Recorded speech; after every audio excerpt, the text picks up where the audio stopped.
Welcome to podcast 68. Am I right? No, 66. A Close. couple more weeks. So it is cold out today. With the wind chill, I think it was like negative 15. Absolutely just brutal. And I went on a hike for work, which was probably not the smartest move, but one of my bosses wanted to go check on something, so I went with him. Right. My lungs were burning by the time I tried to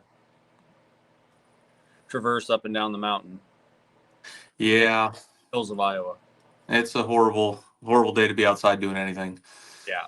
I was doing paperwork inside, and then he wanted to go look at something, and away we went. But right. I'm inside now. Heater's cranking. If you can't hear it in the background, sorry. Yep. It's fine. It's not that bad. But looking ahead, the 10-day forecast looks absolutely lovely with highs in the upper 40s. There might be even a couple days, maybe 50.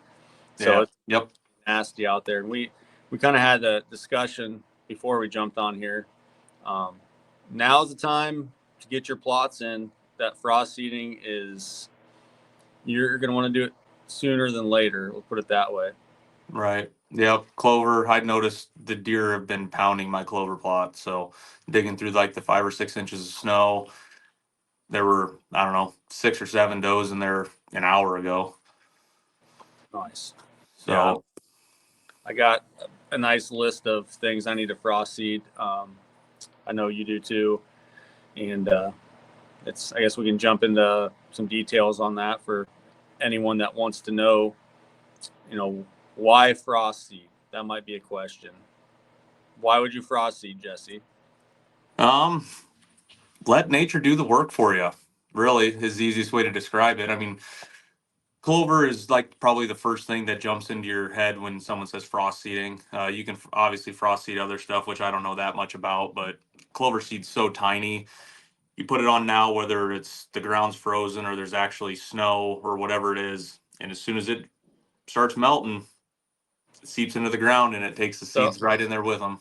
So with frost seeding is a heaving, it's a thawing, freezing. You kind of get that, probably get 20, 30 days maybe to get that frost seeded where the ground's, it's warms up and then the seed works itself down. So it's a heaving type of seed going in the ground. And yeah, you can pretty much frost seed, anything you want, from natives to clover. I had a guy wanting to frost seed turnips, and I asked him why, and he didn't really have a lot of people don't understand the different types of seed and what to do and how to use them and what they're planting into. Let's say you have a brome field that's just, 2-foot brome. You're not going to want to just go frost seed that brome. You're going to want to mow it, spray it, and then you can drill it or broadcast it. But there is, if you got a sprayer and you know what you're doing, you can go in and use some chemical and it'll help your clover along. So you can use that thatch, let's say on that brome, you get it mowed down real short and you just interseed into it. Well, you're going to have a heck of a time spraying cleth and keeping that cool season grasses out of it. So it's definitely doable, but there's other case scenarios where you have a, let's say, corn or bean plot. You want to convert that into a clover field. You can go ahead and broadcast seed into that. And that's one thing. You can frost seed natives into beans. What we used to always do is, hey, let's wait till this farmer gets this ag field into beans and frost seed. And some of the other, the Heritage Foundation, some other guys that are planting a lot of this CRP and natives, and they're going into corn now, and they're having a higher rate because they have more of that thatch where that seed's more protected. Into corn rather than beans, which we've always said plant into beans if you can, but now that's changing to corn. So that's interesting. We have not yet done that. We've had a lot of success doing it into a bean field as far as natives go, but I don't know. I step back here real quick. I know this is on your list as well as mine. Switchgrass. Yep. Maine. I think it's an RC Cave and Rock Yep. blend, and you can frost seed this guy. And there's a lot of good videos on YouTube how to establish switch, and frost seed is one method I would highly recommend. You can drill it too, but frost seeding is so easy if you've done the prep for that, the following spring. So anyway, you're frost seeding some of that. Maybe go over why, and where, and what's your frozen. You back? Hello?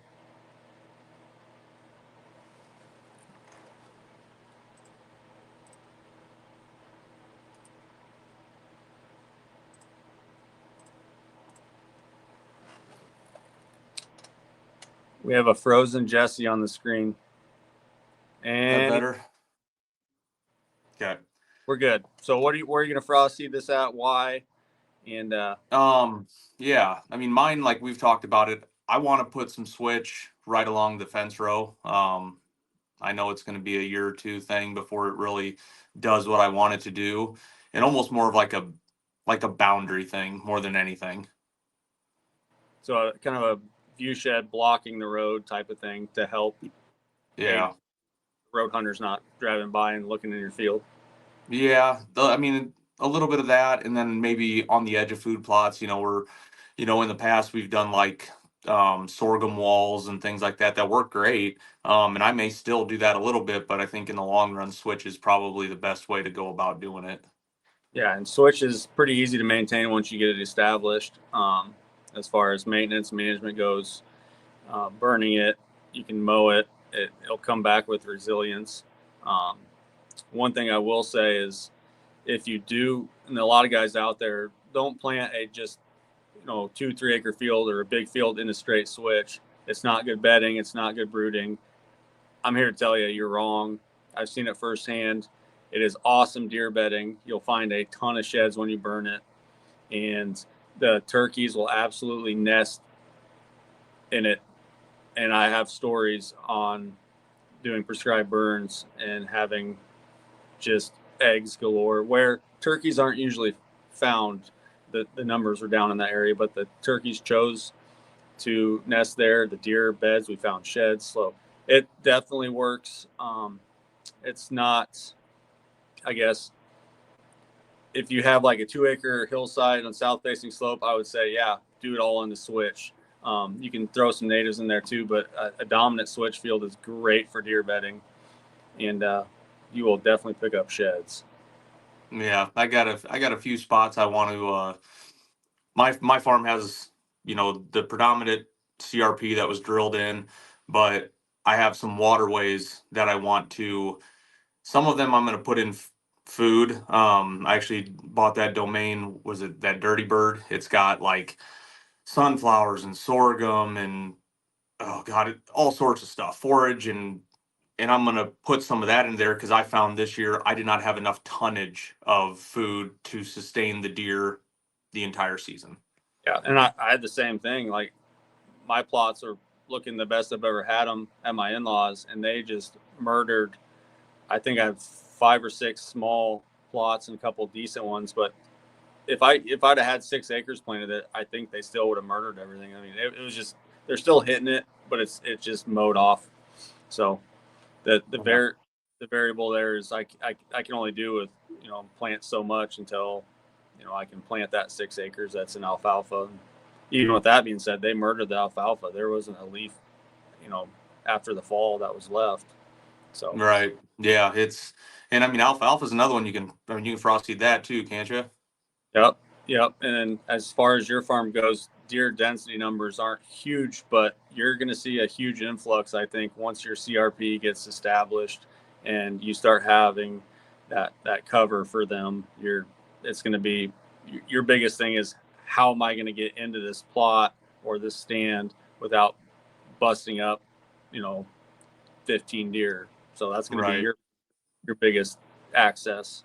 Yep, and that's a couple more things that I've kicked around what I need to do, whether it's there's certain spots where if I wanted to line up hay bales for access to sneak in, if I wanted to run that, more predominant switch in a wall so I can walk in through it, after a certain point. And I think that's going to be I'm probably a year away from really having to worry about that, with this only being the second year of the CRP put in. But yeah, it'll definitely be something I'm going to have to adjust next year. Yeah, and you can go into that CRP and put this now because it's as far as your tonnage on your per acre, it's pretty low. I remember walking there with you this fall and saying, well, in my head, it's like, okay, I could do this, this, and this right now. And the time you could go and broadcast your switch along your area because it's going to get enough sunlight. It'll frost seed Yep. really well. You can maybe plan that ahead of time where in 2 years, it's awesome. Yeah. Yep. That's kind of the plan. I'm going to get down there next week and do my clover for sure. And I think that the spots along the road I want to do it, there's a little bit of grass cover, but it's not thick.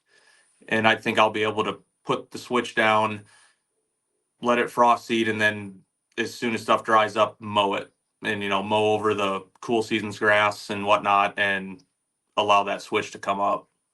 Yeah, I agree with you there. And I also would, in your scenario, look about, I'm going to have green fire breaks. Well, you can talk to the NRCS office and for a safety precaution, have these fire breaks be also access trails.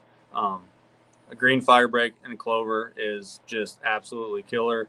It mitigates a lot of that risk when you have burning on your neighbors if you haven't burned a lot. So if you can put those 10-foot fire breaks in, whether they're just outside your CRP or inside, and tell them, hey, this is why they're there. We've run into this where I shot newt on that farm. Yeah. So they didn't want the fire breaks in there, but for safety reasons and the neighbor's house is being right there, they allowed it. So that's one thing you can also do. And I would highly recommend green fire breaks. I mean, is it a lot of clover? Yes, but get it established, maintain it. It'll be good for years. Yeah, it's pretty easy, and it's not like a food plot where you got to sit there and you're wanting it to be perfect. If there's a little bit of grass in there or something like that, it's not a big deal. You're mowing it just as much, or if not more, than you are your clover.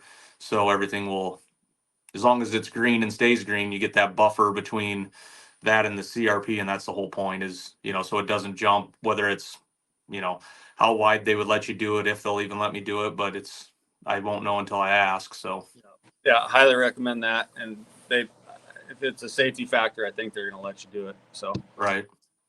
other than that, as far as we got frost seeding talked about, if you guys have any questions, go ahead and feel free to reach out to Jesse or myself, and we can help you through. I love getting questions about food plots, about frost seeding, anything like that. Look up our Instagrams, email Outdoor X page on Facebook or Instagram, and we'll help you kind of walk through that. And we don't charge anything like a lot of guys do. So Yeah. if you guys have any questions or comments, feel free to post them on the YouTube page under this video, this podcast. But looking forward to the Deer Classic in a couple weeks. Do you want to touch on that? With we got some giveaways, we got some cool stuff going on, and Yeah. Yep. So I mean, we're less than 3 weeks away right now. My office is starting to pile up with stuff coming in. I just got word that all the hoodies are done. The new hats we have designed are done. I got to make a bunch of t-shirts, some hats. So we'll have a ton of apparel there for sale. We got new tumblers this year, customized ones that you can come pick up. But the big thing is we gave away a hawk blind last year, and this year we're giving away a 2025 Mathews bow. Any of the standard lifts or stuff like that. How that'll work is it's impossible to have a bow set up that would just like, yep, this is going to work for everybody. So we're going to have a video like we did last year on our YouTube channel. All you're going to have to do is subscribe to the YouTube channel, go to that video, like and comment done on it. And after the deer classic's over, we usually let this run like a week or so later, just so people can see the video, or if they couldn't make it to the classic, they hear about it. It'll be posted on Facebook and our Instagram and TikTok, so you'll know what video to go to, and we'll draw whoever wins. I'll have them get a hold of me, and we'll figure out what bow you want. Get your draw length and your poundage, um, and then I'll order it for you and have it shipped to you. And yeah, that's a pretty sweet deal in my opinion. Yeah. So what bows? Not the Safari, but any of the 2025. Yeah, I mean the Lift X. There's three brand new bows. I think I can't remember what they are off the top of my head, but yeah, this is only not the Safari. The Safari is like a $2,500 bow. This is just your standard flagship bows. I mean, you could order a Lift if you wanted to from last year. Doesn't really matter to me. But most people are going to want the brand new bow. And there's some guys and gals out there that maybe, oh, I've already subscribed, I've already done this. Another way to get in on this contest is have your mom, your dad, your sister, your brother, your cousin Tim, whoever, comment and subscribe to our channel and do what else. Is that the only thing he's got to do is comment on the YouTube? And yeah, so even if you've already subscribed to the page, we don't want to like take you out of this by any means. So if you're already subscribed to the page, jump onto the actual video that it'll be up there right before the Deer Classic. I'll have it up there. You need to like that video and then comment underneath it. And then what'll happen is we pick, at Bob Johnson, and we'll verify that you are following the page and that obviously you've commented and liked the video, and then we'll get a hold of you that way and have you call me or whatnot, and we'll get it all figured out. And it's going to be a random pick too, but Yep. you can also get more, I guess, entries if you do get your grandma, Yeah. Grandma Sherry to put in an entry. There's another option. So the more yeah, the and the biggest thing is a lot of times people will be like, well, I don't have a YouTube, login. Well, it's a Gmail. Anybody can make a Gmail. It's really fast. That'll give you your profile or whatever, and then you can subscribe to the YouTube channel. And then not only that, but then you get to see all the videos that we post, the different hunts, and the shed content, and all the podcasts are on there. And it's well worth the, if you already have a YouTube account, it's worth the 10 seconds to do it for a chance to win a brand new bow. So That's right. And yeah, I look forward to seeing many of you there. If you guys listen to this or watch us and you enjoy this, don't be afraid to give us a thumbs up on YouTube or see us in person and say, hey, I really enjoy it. That goes a long way with, we do this every week. And sometimes, we have family too that, his girls have volleyball, Jace has baseball. Like we get busy, but we try to keep doing this, and to hear that you guys like it, it means a lot to us. So I appreciate that. yeah, and I'll piggyback on that even a little bit more. One thing we are doing different. So we're still going to be upstairs. We have a double booth this year, like we did last year. This time we actually knew we were having a double booth. Last year they kind of said, hey, somebody isn't showing up, can you fill this gap? And we said, yeah, go ahead. We're actually going to have our podcast stuff set up there. We're going to be filming podcasts all weekend long, Friday, Saturday, Sunday. And we have some people set up to come and do it, but otherwise, if you've been a follower a long time and got a cool story or something like that, get a hold of us, jump on. They're gonna try to keep them, that 15-minute podcast, and just do a bunch of them all weekend long. So and then after that I'll be stuck here behind the computer for a week editing them all into different podcasts, and then I'll post them up. So But we'll be good not to have a podcast for a month or so. yeah, it'll all depend on if I'll break them into one or run two or three people together and kind of make a little bit longer podcast. It'll be something different. Everybody likes hearing big deer stories and things like that. And a lot of people we've known through social media for a long time and very seldom get to interact, and hearing, well, I've followed you since this, or I remember meeting you one time at a public hunting piece, or I get that a lot. I did 10 years in outdoor retail, and I've set up or sold thousands of bows or guns to people around the Des Moines area, and I still have guys show up, oh, you sold me that bow, I bought this Z7 from you, you know 12, 15, 20 years ago. And I'm like, I don't remember, but Yeah. it kind of sounds familiar. Yeah. So yeah, guys, stop by if you have big deer. You're walking around with them, walking around with sheds. Stop by, say hi, maybe jump on a podcast. Um, who knows what'll happen. But the crew will be there. We'll have quite a few guys on staff hanging out, talking deer, and it's having a great old time.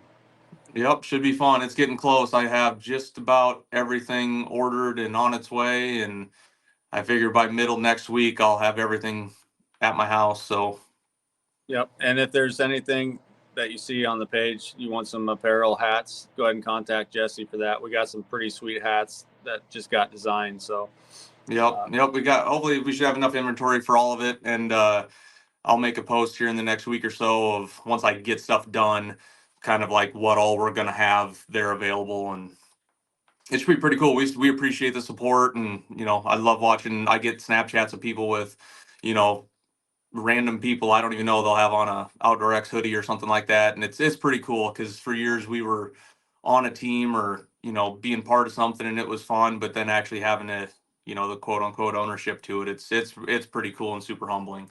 it is too. And like yesterday or today, this morning, Aaron came into work and he goes, "Who drives the F-150 with a Trophy Bucks of Iowa and Outdoor X media sticker on it?" I don't know, but that's really cool. It made my Right. morning. So yeah, we love seeing you guys walking around with our apparel on and our hats and t-shirts. So keep it up and Yep. come with us and shoot the shit and look at some deer.